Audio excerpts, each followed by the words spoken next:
신명기 5장 말씀 16절 말씀 같이 펴서 읽겠습니다. 신명기 5장 16절 같이 한 목소리로 읽겠습니다. 시작. 너는 내 하나님 여호와께서 명령한 대로 내 부모를 공경하라. 그리하면 내 하나님 여호와가 내게 준 땅에서 내 생명이 길고 복을 누리리라. 아멘. 공경하라. 뭐 한 대로요? 뭐 한 대로요? 명령한 대로 내 생명이 길고 복을 누리리라. 우리 지난주에 어린이 주일을 맞이했고요. 이번 주에 우리가 어버이 주일로 이렇게 예배를 드리게 됩니다. 가정을 주신 하나님께 감사하죠. 서로에게 힘이 되고 부족하지만 부족한 면들 때문에 서로 힘들지만 그래도 서로 격려하면서 그렇게 한평생 반평생을 같이 가는 가족들 얼마나 귀합니까? 특별히 우리 지난주에 어린아이들에 대한 메시지의 첫 번째 메시지는 뭐였죠? 하나님 앞에 고귀한 존재이다. 고귀한 존재다. 오늘도 우리 부모님 그 이상으로 고귀한 존재들이십니다. 우리 보통 물고기를 가지고 이렇게 여러분들도 많이 들어보셨겠지만 연어는 알을 까고 그 알에서 나온 아기 물고기들이 먹을 게 없을 때 엄마 연어는 그 자리를 떠나지 않고 그 아기 물고기의 먹잇감이 되어주는 거예요. 살을 하나씩 이렇게 조금씩 쪼아 먹는 거죠. 마지막에는 엄마는 뼈다귀만 남고 쓰러져 가요. 그 모성애, 자녀 사랑에 대한. 그런가 하면 가물치라는 물고기가 있는데 그 물고기는 아기를 그 알을 까면 힘이 들어서 그런지 눈이 멀어버린대요. 그러면 어디 가서 물고기를 먹이를 찾거나 그럴 수 없으니까 그 자리를 떠나지 못한대요. 그러면 새끼들이 부화를 하고 엄마 입속으로 자진해서 들어가서 그렇게 엄마를 살려준다는 거죠. 기운을 차리고 눈을 뜨게 되면은 그 한 1000마리를 낳았다 그러면 10%만 살고 90%는 그 부모님을 위해서 희생한 거예요. 그래서 이 가물치는 또 효도의 물고기라는 그런 이야기를 듣습니다. 요즘 우리 최고 갈등이 뭐예요? 우리 주위에, 우리 나라에 보수니 진보니 지금 그런 싸움이 아주 격렬해요. 그런데 사실 그 진보다 보수다 그 싸움의 원초는 어디냐면 부모와 자녀예요. 부모는 무조건 보수, 깡통 보수. 자녀들은 어쨌든 간에 그래도 진보한, 부모님 세대하고는 다르고 싶어하는 이런 모습들을 우리가 많이 보죠. 그래서 그 갈등이 굉장히 커요. 사실은 부모와 자녀 간의 세대 간의 차이가 굉장한 갈등을 만들어 주고 있죠. 우리 이제 지금 세대에는 누가 부모이든 누가 자녀이든 간에 이런 말을 하지는 않는데 이런 걸 지나온 세대인데 어쨌든 그래도 우리 부모의 부모들의 현대 근대를 살아온 우리 부모들을 생각하면 우리는 그 보수들을 향하여 보수적인 그 세대의 부모를 향하여 우리는 꼰대라고 말해요. 꼰대라고. 아주 보수적이라는 거죠. 그러면서 그들을 꼰대 세대라고 그렇게 부르는 때가 있어요. 그렇게 우리가 지금 부르고 있고 어쩌면 우리도 그렇게 불리고 있는지도 몰라요. 우리 부모님들의 세대를 한번 생각해 보세요. 그런 시대를 호롱불 시대라고 그러잖아요. 여러분, 전기 없어서 호롱불로 쓰던 때, 군대까지만 갔을 때도 산골짜기에 들어가면 전기가 안 들어와서 다 호롱불로 하던 그런 시대. 여러분, 측간이란 말 들어봤죠? 그죠? 이건 재래식 화장실이란 말이에요. 옛날에는 다 우물 시대였죠. 그리고 손빨래 시대. 지금도 기억하는 게 그 아낙네들이, 아줌마들이 어머니와 함께 그 시내에 나가서 빨래하던, 전부 손빨래예요 그때는. 그리고 특별히 어려운 때는 언제죠?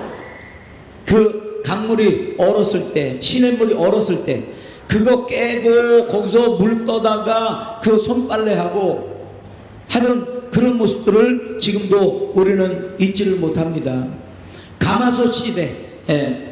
물론 밥도 가마솥에 해서 먹었지만 추우면 목욕할 수가 없으니까, 뭐 난방장치가 된 것도 아니니까 가마솥에다가 물 떠다가 물 끓여다가 대야에다 조금 해가지고 온몸을 씻던 그런 시대. 고무신 시대요. 까만 고무신. 땀나면 다 벗겨져요. 보자기 시대. 모든 거 보자기로 다 하던 시대예요. 책가방도 보자기였어요. 고무줄 시대. 놀잇감이 없으니까 고무줄이 최고의 놀잇감이에요. 새총 만들고 고무줄 만들어서 돌리고 그런 시대죠. 예. 자, 그런 시대를 지났던 우리 부모 세대를 우리는 그냥 꼰대 시대라고, 깡보수 시대라고 그렇게 말해버릴 수 있을까요? 그럴 리는 없겠지만 우리가 그 세대로 돌아가서 부모 역할을 한다면 그 시대를 어떻게 지날 거예요? 공돌이 공순이 시대. 정말 저희도 그렇게 멀지 않은 과거에도, 제가 그 전도사 역할을 할 때도 그 어려운 동네 가서, 그러면 학고방에 그 양재, 양봉, 이 옷 만드는, 그러면 그 조그만 데 먼지에 밤새 일하고 담배 냄새 가득하고, 그런데 시방 가보면요 정말 말로 하기 힘들어요. 그런 공돌이 공순이. 그리고 자기들은 공돌이 공순이가 돼가지고 동생만큼은 교육시킨다고, 자기들은 혜택 누리는 거 아무것도 없이 동생들에게. 그러면 동생들이 고맙다는 말이나 하나요? 그냥 가족이니까 그러렴 하고 지나갔죠. 사골세 시대, 학고방 시대, 월남전 시대, 중동 노동자 시대, 이런 것들이 벌써 얼마 멀지 않은 전의 일인데, 우리 부모들이 그 세대를 지나가면서 우리를 키우고 우리를 양육하고 우리 보고 오늘 그 자리에 가서 부모 역할을 하라 하면 우리는 할 수 있을까? 그 세대를 지나온 분들을 꼰대 세대다, 깡보수 세대다 이렇게 하고 무시할 수 있을까?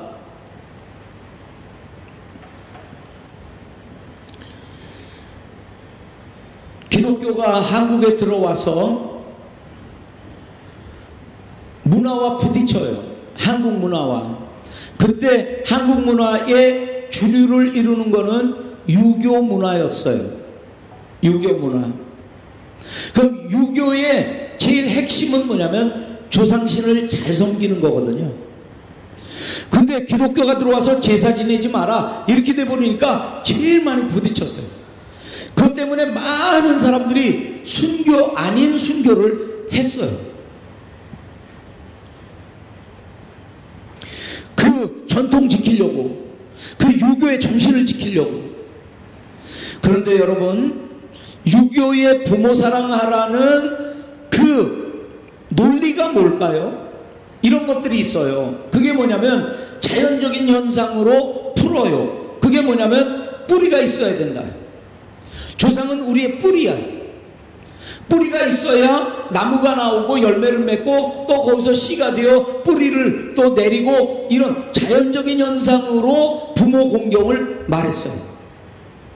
아니면 사회, 조직이 있으면 사장님이 있고 밑에 뭐가 있고 순종하고 이래야 조직이 운영되는 거지, 막 치받고 막 이래버리면 그 회사가, 그 조직이 운영이 되겠습니까?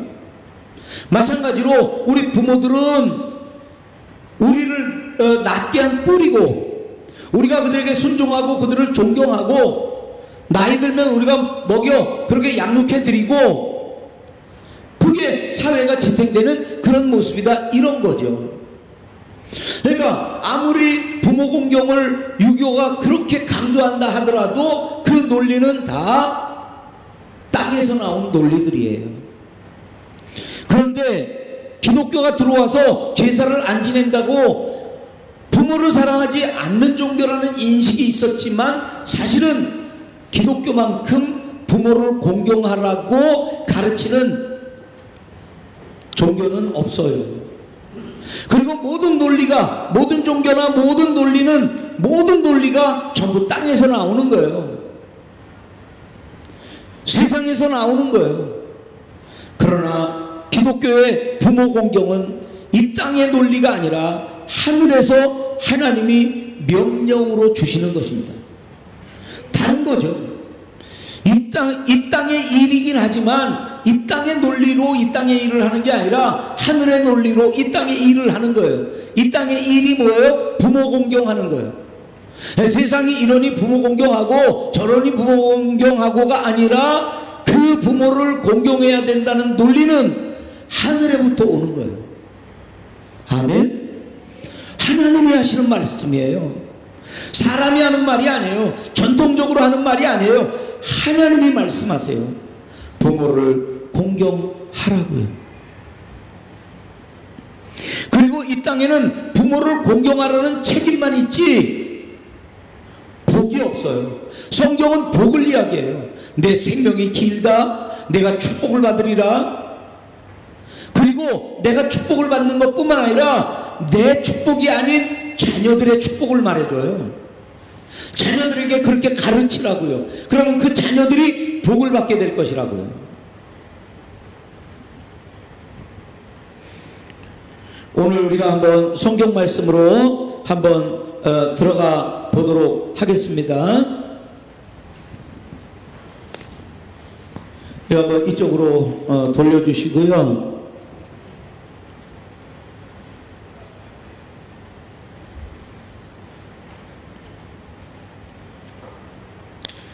성경은 우리에게 여러 가지를 말씀하시는데, 부모에게 이렇게 하라, 부모에게 이렇게 하라, 이건 우리가 늘 들어온 말이라 뭐 이렇게 무게 있게 들리지 않을 수도 있지만, 다시 한번 이 말은 하나님의 말씀입니다.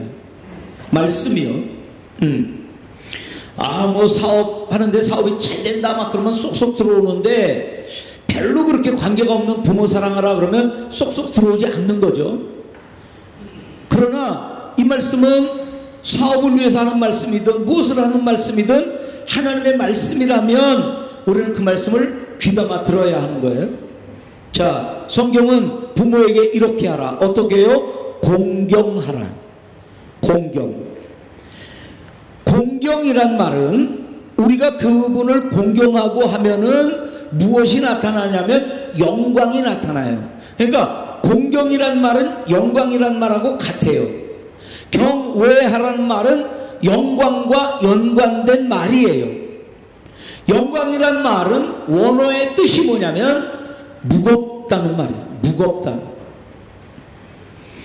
그러니까 하나님을 경외하라, 하나님의 영광을 드러내라, 그러면 그게 무슨 말이라고요? 하나님을 무겁게 대하라. 뭐하게 대하지 마라? 가볍게 대하지 마라. 아멘? 무겁게 대하란 말이에요. 막중하게 신중하게 대하란 말이에요. 기도하라, 그 말씀을 그냥 가볍게 여기지 마라. 말씀 묵상해라. 가볍게 여기지 말아요. 무겁게 책임감 있게 신중하게 받아들이라는.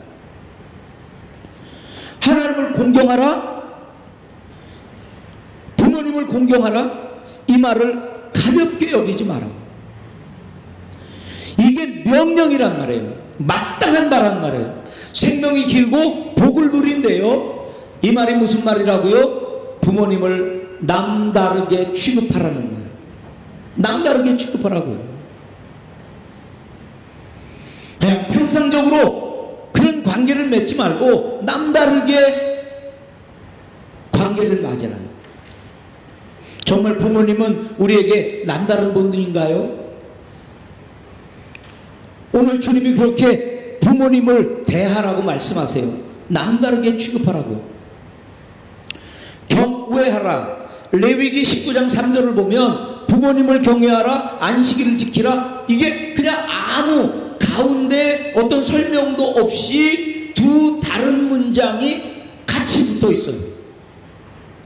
그건 뭘 말하냐면 그건 동격이라는 걸 말해요. 부모님을 경외하는 거를 안식일과 같이 놨어요. 어떤 설명도 없이. 안식일엔 뭐 하는 거죠? 우리가 위안을 받는 거예요. 안식하는 거예요. 진정한 안식은 뭐를 통해서 얻는 거죠? 그날은 무슨 날이죠? 안식일은 예배하는 날이에요. 진정한 위로를 받으려면 천지를 만드신 그분 앞에 나가 무릎 꿇는 거, 그것만큼 위로가 없고 새 힘을 얻는 그런 다른 방법이 없는 거예요. 안식일을 지키라는 말은 뭐냐면 예배하라는 거예요. 하나님을 경외하라는 말이에요. 부모님을 경외하라와 하나님을 경외하라는 말이 중간에 어떤 다른 설명이 없이 그냥 붙어 있어요. 그건 동격이란 말이에요. 하나님에게만 쓰는 경외하라는 말을 부모에게 쓰고 있단 말이에요. 얼마나 존경해 드려야 되는가를 알 수가 있죠. 내 부모를 즐겁게 기쁘게 하라. 우리가 지난번에 우리 아이들을 양육하는데 세 부분이 있다고 그랬죠. 어느 부분이요? 육적인 부분, 심적인 부분, 영적인 부분이 있다고 그랬죠. 그죠? 심적이고 영적인 부분은 안 보이는 부분이라고 그랬죠. 이 부분에다가 말씀을 집어넣어야 육으로 나타나게 돼 있다고 말하고 있죠. 주님을 즐겁게 한다. 용돈 드리고 영화 구경 시켜드리고 여행 시켜드리고 이런 육적인 것도 있지만 심적이고 그리고 영적인 것이요. 효를 행하고 보답하라. 보답하면 하나님이 받으실 만하다. 무슨 말이에요? 하나님이 보답해 준다. 주 안에서 헛된 것이 있다 없다? 헛되지 않겠다. 어떤 것도. 부모 사랑하는 것도 하나의 수고죠. 너희 수고가 주 안에서 헛되지 않겠다. 그 다음에 순종하라. 부모에게 어떻게 하라고요? 순종하라. 지금은 이제 뭐 어떨지 모르겠지만 우리 사춘기를 지나오면서 부모에게 어떻게 했나를 생각해 보세요. 무조건 반발이죠. 문 꽝꽝 걸어 잠그고 들어가죠. 어머니가 뭐라고 말하면 아버지가 뭐라고 말하면 뭐 어떻게 말은 어떻게 하든 마음속으로는 막 반발이 생기죠. 이유가 얼마나 많든 간에 주님이 우리를 향해 그 부모를 향해 하기를 원하시는 건 뭐냐면 순종하다. 이게 옳다는 것입니다. 왜 그럴까요? 모든 권위는 하나님이 주신다. 지금 문재인 대통령이 대통령입니다. 믿지 않는 사람이죠. 배격할까요? 아니, 모든 권세는 하나님한테 온다고. 그게 믿는 사람에게 있는 권위든 믿지 않는 사람에게 있는 권위든 세상의 모든 권위는 하나님한테 온다는 거예요. 그래서 그들을 위해 기도해야 됩니다. 그들을 위해서 기도하는 게 뭐죠? 지도자를 위해서 기도할 게 뭐죠? 하나님의 권세에 순종하는 사람이 되고, 우리를 위해 기도해야 됩니다. 그들의 가진 권세가 그들의 권세가 아니고 하나님이 주신 권세이기 때문에 우리는 그 권위에 순종해야 된다고. 그게 마땅하다고. 목회자가 나이가 많기 때문에, 목회자가 박사학위를 가졌기 때문에, 목회자가 다른 사람들보다 성도보다 머리가 좋기 때문에 순종하는 게 아니라 목회자에게 주신 하나님의 권위 때문에 여러분은 목회자에게 순종해야 됩니다.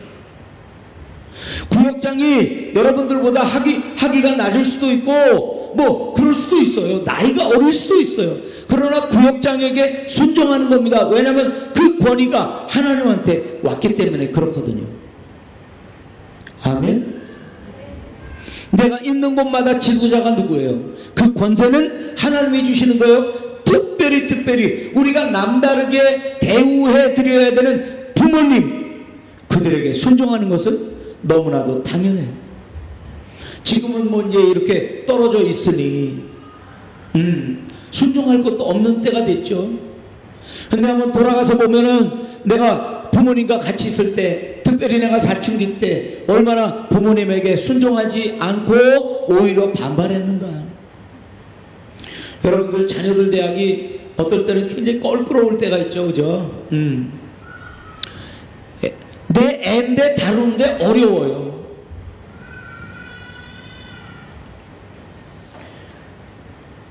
우리 자녀들도 순종하도록 가르쳐줘야 되고, 우리도 우리 부모에게 순종함을 말씀을 통해 배워야 합니다. 훈계를 듣고 그들이 준 법을 떠나지 마라.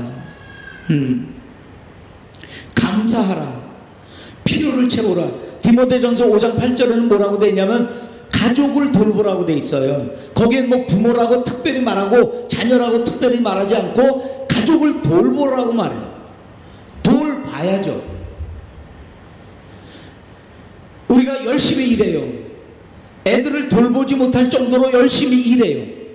왜 열심히 일하죠? 자녀들 때문에, 자녀들의 미래를 때문에. 자녀를 위해 일하는데 자녀를 돌보지는 않아요. 근데 주님은 자녀를 돌보래요. 우리는 변명하잖아요. 너희들 미래를 위해서 난 지금 이렇게 열심히 일하는 거야. 너희들 돌볼 틈이 없어. 이런 거잖아요. 성경은 돌보래요. 부모님을 돌보래요. 돌본다는 건 필요를 채운다는 말이에요. 어떤 필요들이 있을까요? 우리 부모들이 세 가지의 부모, 세 가지의 필요, 육적인 필요, 심적인 필요, 영적인 필요.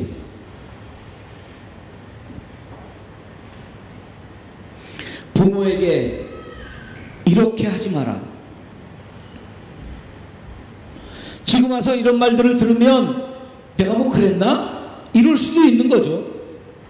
자, 무엇을 하라고 하지 말라는지 성경의 말씀을 한번 들어보세요. 평상적인 것 같으면서도 이게 하나님의 말씀이라고요. 가만히 생각하면 내가 안 한 게 없어요. 이렇게 다 해버렸어요.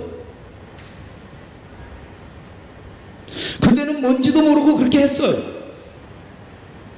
우리가 늘 병에 걸리는 병이 뭐라고 그랬죠? 자기가 옳다는 거예요.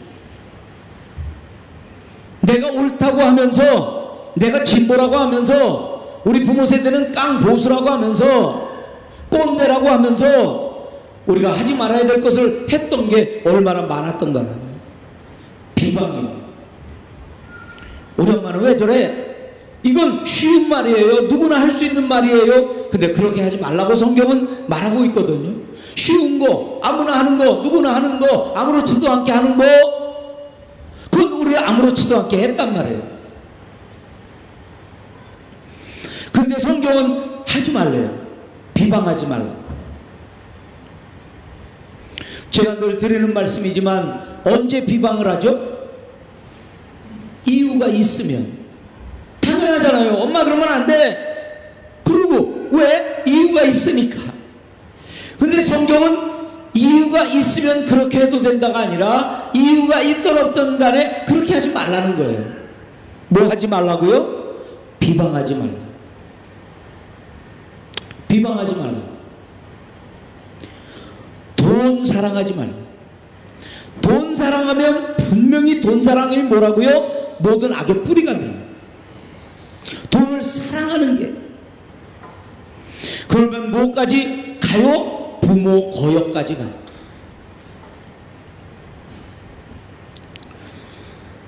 부모와 재산 싸움을 한다. 이게 말이 되는 거냐 말이야 이게.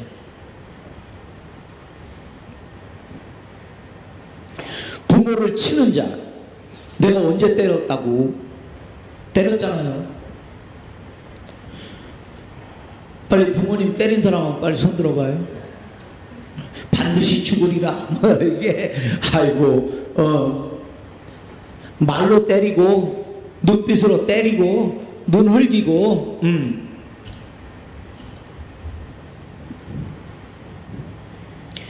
부모를 저주하는 자, 우리 부모는 부모도 아니야 뭐 이러고 말이죠.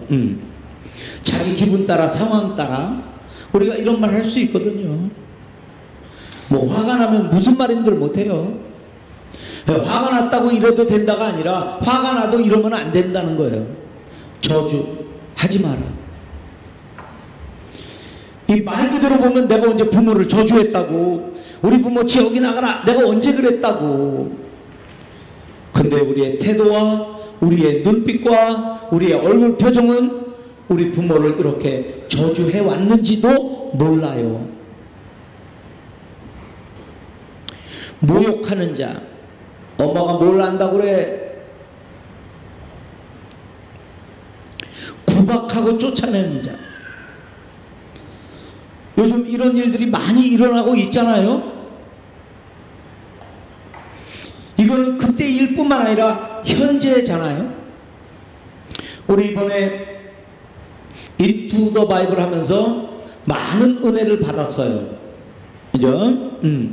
근데 역사란 뭐라고요? 과거가 역사잖아요. 그죠? 근데 우리 성경에는 역사는 뭐냐면 그 과거의 역사가 오늘도 내일도 계속된다는 거예요. 그러니까 우리는 과거만 역사가 있는 게 아니라 오늘도 역사 속에 살고 내일도 그 역사 속에 주님과 하는 역사 속에 들어갈 거예요. 그러니까 옛날에만 뭐 구박하고 쫓아낸다? 아니 오히려 요즘 세대에 더 부모를 구박하고 쫓아내는지도 모르죠. 반드시 죽는다, 능욕을 당한다, 이렇게 말하고 있어요. 아까 부모를 공경하는 자들에게 뭐라고요? 장수한다, 복을 누리게 될 것이다.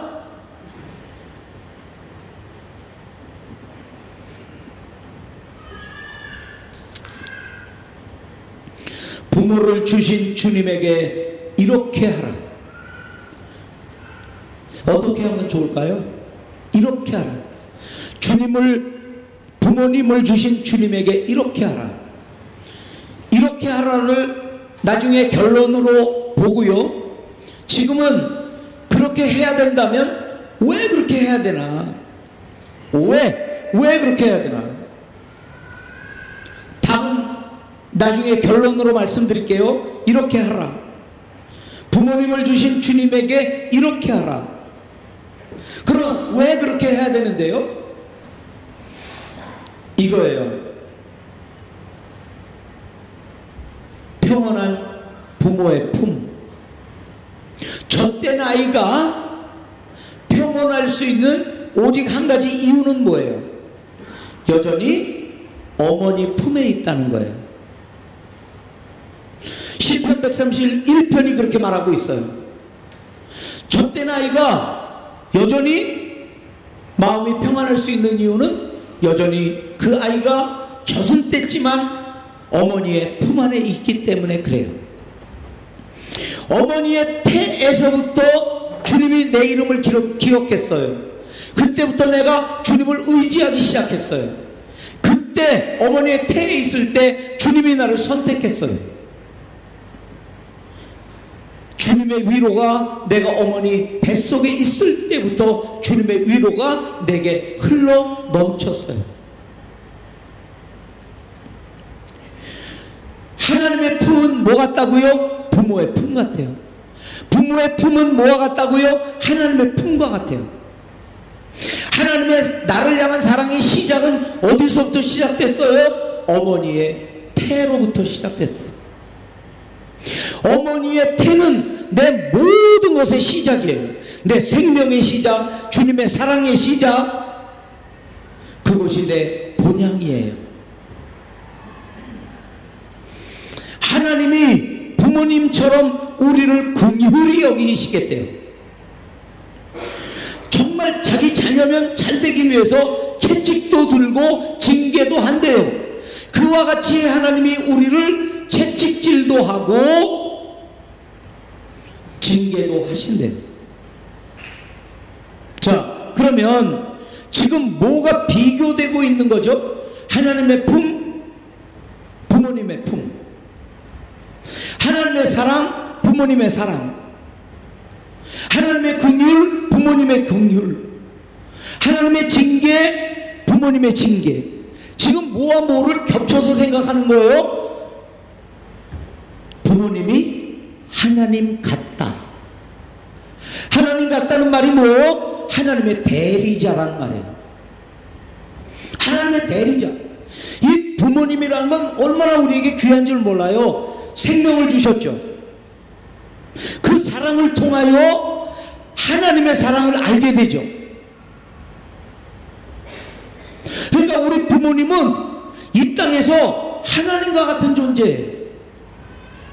그 부모님을 주신 주님에게 우리는 뭐를 해야 된다고요? 찬양해야 돼요. 찬양. 부모를 주신 주님께 찬양하라. 부모를 주신 주님께 감사하라. 그분이 없었으면 우리가 없었어요. 그분이 없었으면 그분의 하나님의 사랑이 없었어요. 주님은 어떨 때는 세상 것과 완전히 분리되기를 원하시지만 어떨 때는 세상적인 것을 가지고 영적인 것을 설명하실 때가 많아요. 그렇지 않니? 이 땅에서 저 땅에서도 그래. 이렇게 하실 때가 많단 말이에요. 그게 누구예요? 내 사랑이 얼마나 큰 줄 아니? 그게 뭐예요? 이 땅에 부모의 사랑이 얼마나 큰 줄 아니? 와 같은 말이에요. 나를 있게 한 분, 하늘의 아버지의 사랑을 알게 한 분, 부모님이세요. 그분이 없으면, 그 부모님이 없으면 나는 아무것도 아니에요. 있을 수가 없어요. 이 땅에 없어요.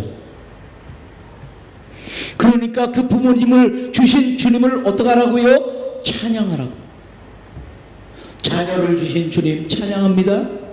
부모를 주신 주님 찬양합니다. 아내를 주신 주님 찬양합니다.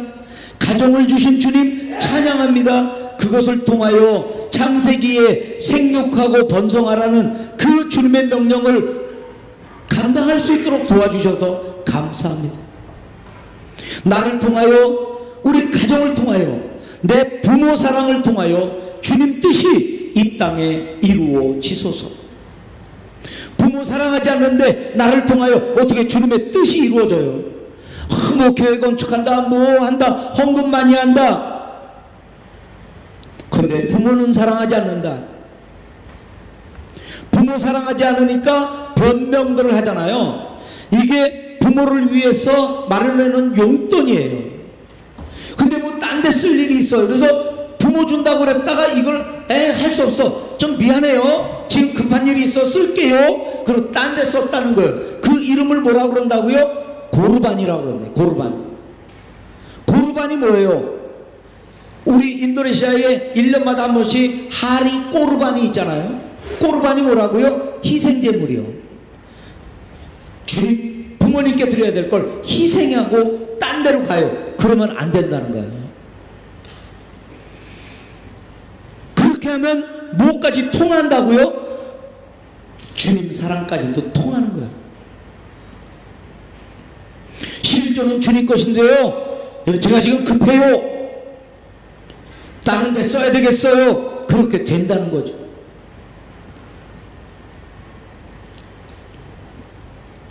자,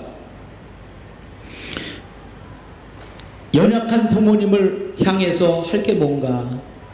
우리 지금 부모를 위해 무엇을 할까? 무엇을 하면 안 될까? 그리고 부모님 때문에 주님께 어떻게 해야 될까? 세 가지를 봤죠? 네 가지. 네 번째, 연약한 부모님을 어떻게 할까? 자, 보세요. 이 땅에 부모의 사랑은 어떤 것과 대치될 수가 없어요. 어떤 것과도 비교될 수 없어요. 어떤 세상의 사랑이 부모 사랑보다 높은 사랑이 있어요, 없어요? 없어요. 있을 수가 없어요. 그 부모의 사랑이 딴 것과 대치되거나 비교될 수가 없어요. 그런데 그 사랑에도 뭐가 있다고요? 연약함이 있대요. 나를 버렸으나 나는 너를 버리지 않겠다. 이게 무슨 말이에요? 부모들은 나를 버릴 수 있어요.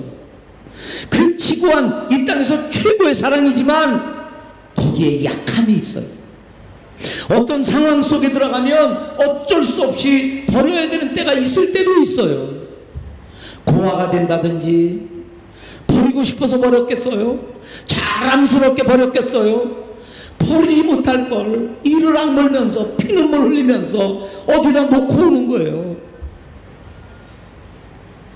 그게 약함이에요.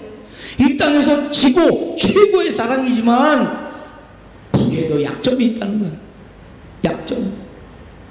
그래서 그 부모님이 우리를 버릴 수도 있고요, 우리에게 상처를 줄 수도 있고요.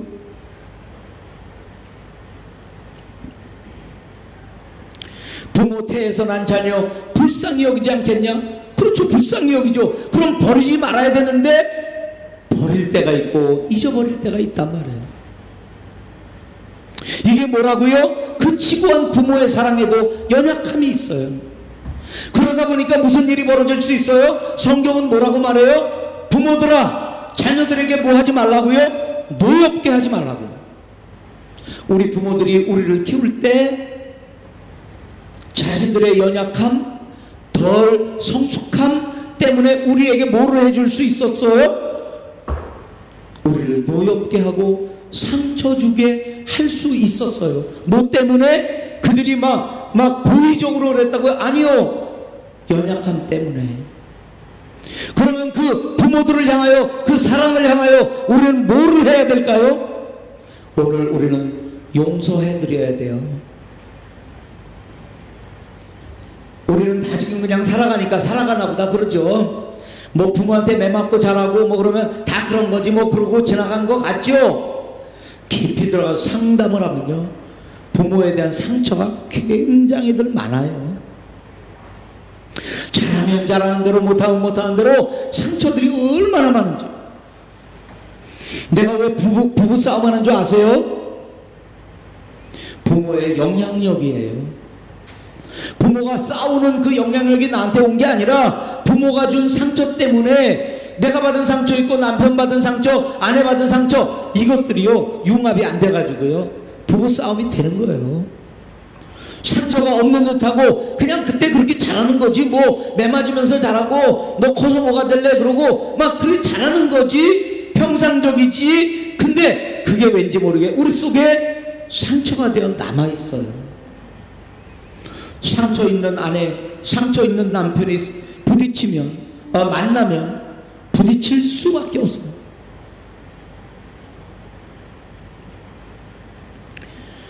그래서 우리는 어떨 때는 부모가 원망스럽기도 해요.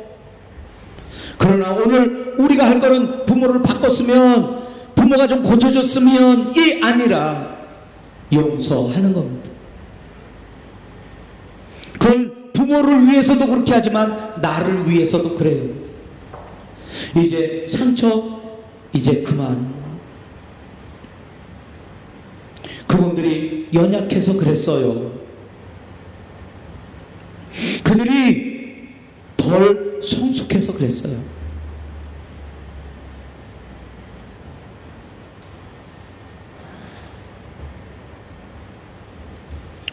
마지막으로 우리의 우선권이요, 이 말씀을 한번 보세요. 주의 이름을 위해 부모를 버리래요. 지금까지 우리 설교 뭐 했시오? 지금까지 설교 뭘 했시오? 부모 사랑을 하잖아. 근데 여기는 부모를 버리래. 뭐를 위하여? 주를 위하여. 이게 무슨 문제라고요? 우선권의 문제라. 우선권의 문제. 우선권이 달라가지고 싸움이 나는 거예요. 마태복음 10장에는 뭐라고요? 내가 평화를 주러 온 게 아니라 검을 주러 오고 너희를 핍박하는 제일 먼저 사람이 누구냐면 너희 부모가 될 수 있다는 거야. 그때 부모 말을 들을까? 주님 말을 들을까? 우리는 정해야 돼요. 사람 말을 들으랴? 하나님의 말씀을 들으랴? 우리는 어쩔 수 없어요. 하나님 말씀을 들어야 돼요. 아무리 부모 말씀이 좋고 의리 때문에 그걸 벗어버리지 못한다 하더라도 우리는 하나님의 말씀을 들어야 돼요. 이 모순을 어떻게 해결할까요? 제가 하는 말을 잘 들어보세요. 초대교회 때 헌신을 했어요. 베드로가 헌신을 했어요.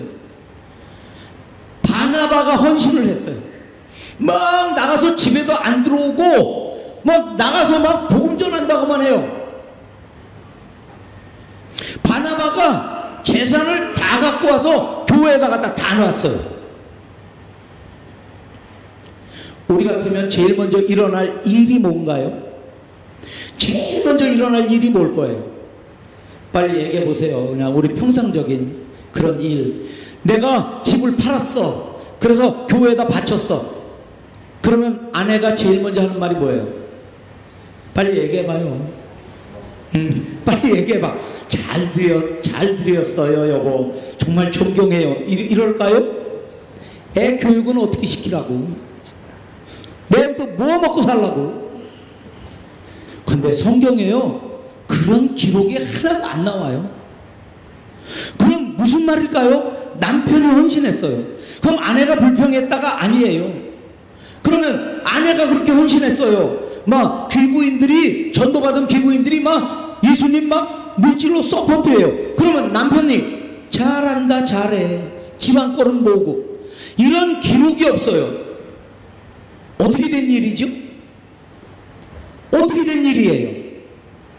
헌신이 같으면 돼요. 헌신이 다르니까 문제가 돼요. 헌신이 같으면 돼요. 나 집 팔았어. 잘했군.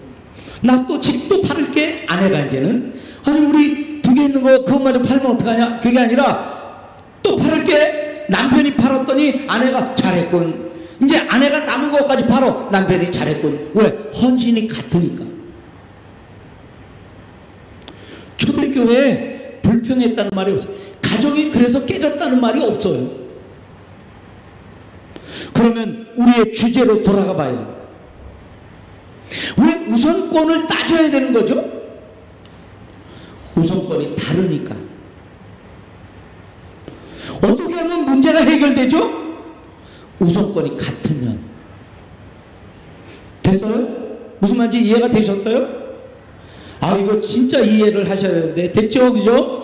우선권이 같으면 돼요. 그럼 문제가 될 게 없어요. 지금 뭐가 문제라고요? 우선권이 같지 않으니까. 나 예수 믿겠어요. 그런데 그냥 부모님이 예수 믿으면 너 죽고 나 죽는다, 무덤 판다, 뭐 이러니까 우선권이 같지 않은 거예요. 그러니까 문제가 되는 거예요. 문제가 해결되려면 어떻게 한다고요? 우선권이 같으면 돼요. 그래서 어쨌다고요?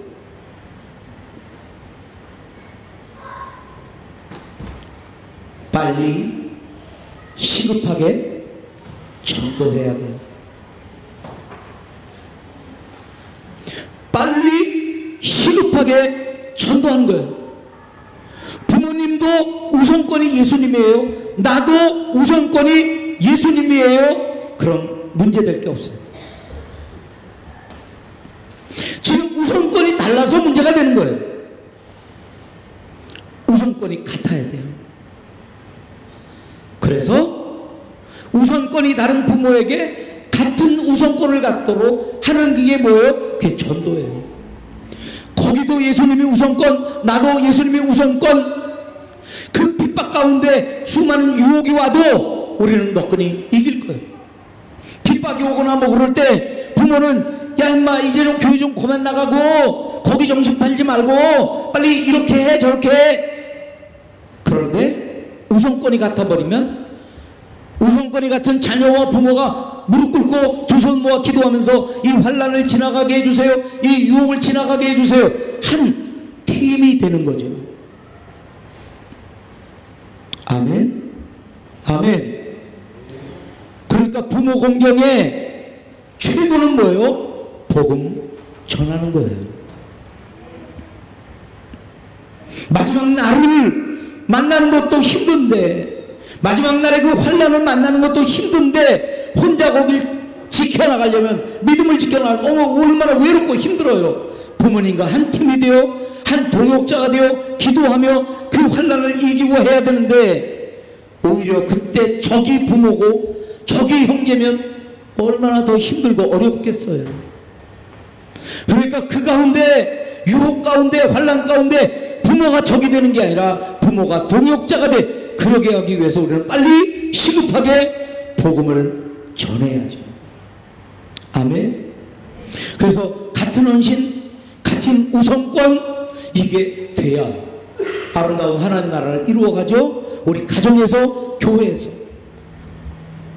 부모 사랑 최고는 결국 복음을 증거하는 거예요.